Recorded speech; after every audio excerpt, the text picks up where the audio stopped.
আসসালামু আলাইকুম, আমি হাবিবা। আমার চ্যানেলে আপনাদের সবাইকে স্বাগতম।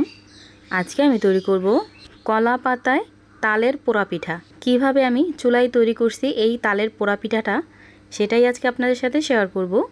আর এইভাবে তালের পোড়া পিঠা খেতে কিন্তু খুবই সুস্বাদু হয়। বাসায় অবশ্যই একদিন ট্রাই করে দেখবেন। আর যারা এই পোড়া পিঠাটা তৈরি করে খেয়েছেন তারা নিশ্চয়ই জানেন এই পোড়া পিঠাটার টেস্ট কেমন হয়। যারা এখনও ট্রাই করেন নাই তারা অবশ্যই বাসায় একদিন ট্রাই করে দেখবেন, ইনশাল্লাহ আপনাদের কাছেও খুব ভালো লাগবে।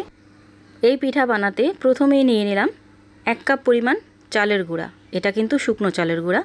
1 কাপ নিয়ে নিলাম তালের রস। এখান থেকে অর্ধেকটা দিয়ে দিলাম, অর্ধেকটা আমি পরবর্তীতে আবার ব্যবহার করব। দিয়ে দিলাম 5 চামচের মতো চিনি। চিনির পরিমাণটা অবশ্যই আপনারা বুঝে তারপর দিয়ে দিবেন। পরিমাণ মতো লবণ দিয়ে দিলাম অল্প একটু নারকেল কোড়া। চাইলে আপনারা আরও বাড়িয়ে দিতে পারেন। এখন সব কিছু খুব ভালো করে মিশিয়ে নিব।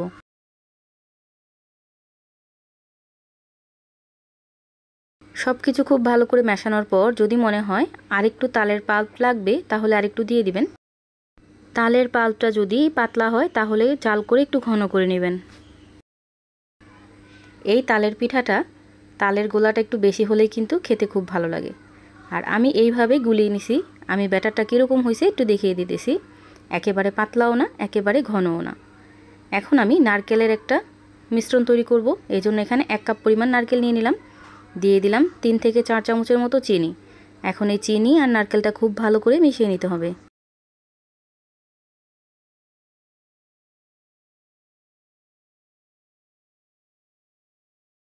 চিনিটা যতক্ষণ পর্যন্ত নারকেলের সাথে একদম ভালোভাবে মিশে না যাইতেছে ততক্ষণ পর্যন্ত হাত দিয়ে খুব ভালো করে মিশিয়ে নিছি। আর এই তো একদম পারফেক্টভাবে কিন্তু এই নারকেল কোড়াটা তৈরি হয়ে গেছে।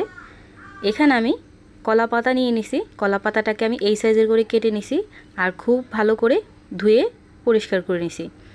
এখন এই কলা পাতাতে আমি আগে থেকে তৈরি করে রাখা তালের মিশ্রণটা এইভাবে দিয়ে দিব।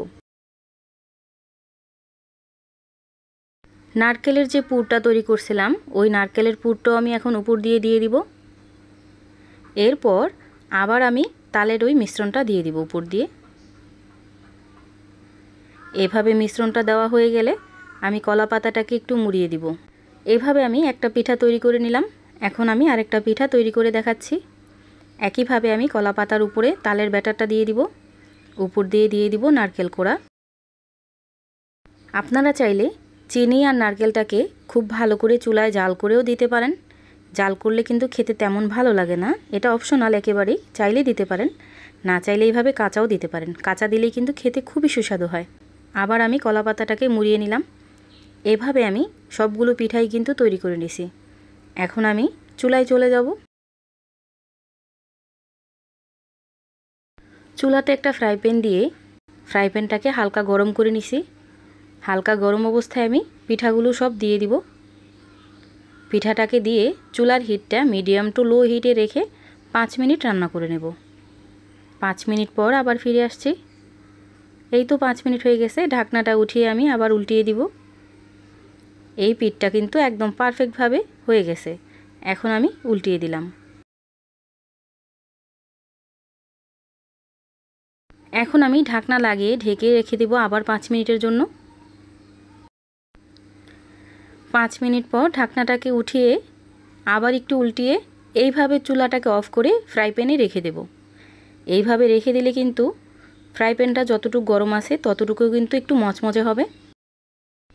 প্রায় 5 থেকে 6 মিনিট আমি ফ্রাই প্যানে রেখে দিয়েছিলাম। এখন আমি উঠিয়ে নিব পিঠাগুলো।